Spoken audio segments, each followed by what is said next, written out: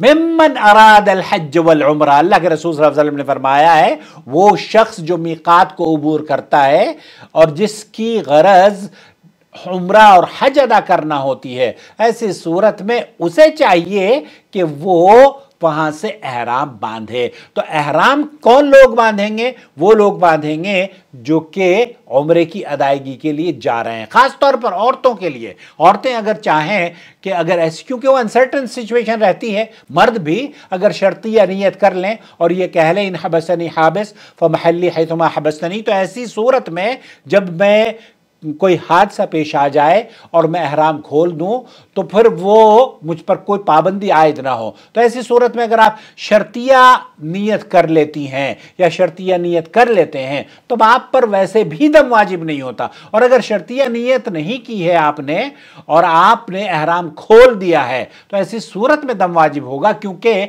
आपको उम्रा करने जाना था और आपने उम्रा किए बगैर एहराम खोल दिया है। तो इस बच्ची ने, इसके वालिद ने मुझसे राब्ता किया, मैंने कहा भाई आपके ऊपर दम नहीं है, जिसने आपको दम देने का फतवा दिया है, अगर आप खिलाना चाहते हैं तो भाई बकरा हमें भेज दीजिए, पैसे हम ज़िबा करके आपके नाम का, अगर आप कहेंगे तो सदका और खैरात कर देंगे, लेकिन आप कहेंगे तो हम खुद खा लेंगे, अल्लाह के बंदे। लेकिन ये लोगों पर गैर शऊरी तौर पर बोझ डालना, ये न जाने कहाँ का इस्लाम है। शेख अब्दुल अज़ीज़ बिन बाज़ मुफ्ती मुमलकत सऊदी अरब ने फरमाया कि उन लोगों के लिए कोई उनके ऊपर दम वाजिब नहीं जो मक्का मुकर्रमा में अपने किसी और मकसद के लिए दाखिल होते हैं। हमारे यहाँ तो ये है कि हाजी ने, एक मालिमुल हज्जाज किताब है, उसमें फतवा लगा, उन्होंने मशवरा दिया है, जो अरफात के मैदान में खुतबा देते हैं ना, उनको भी कहा कि ये भी मुसाफिर, इनको भी 2-4 दिन के लिए पेट्रोल इनकी गाड़ी में डलवा के